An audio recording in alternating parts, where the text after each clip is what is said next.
हरे कृष्णा. आज आपण सातारा स्पेशल चटणी वडा बनवणार आहोत. तर ही साताराची खूप स्पेशल रेसिपी आहे. तर चला तर मग आपण बघूया. तर इथे मी बटाटे बॉईल करून घेतले, त्यांना पील करून घेतलं आणि छान त्यांना मॅश करून घेतलं. आणि आपण बेसिकची जी भाजी बनवणार आहोत तीच आहे.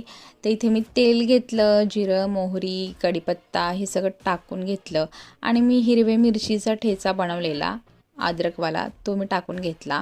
हळद वगैरे टाकून आपलं बटाटे हे मॅश केलेले ह्याच्यात मिक्स करून घेतलं छान असं.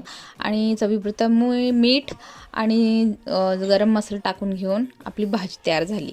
इथे मी वड्यासाठी बेसन पीठ घेतलेलं आहे 4-5 चमचे. हळद मीठ वगैरे टाकून पाणी टाकून ह्याला मस्त पातळ करून घेतलं.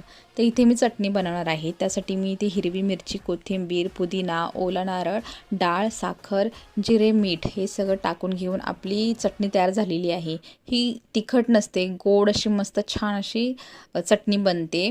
तर इथे मी तेल घेतलेलं आहे आणि आता आपण आपले वडे तळून घेणार आहोत.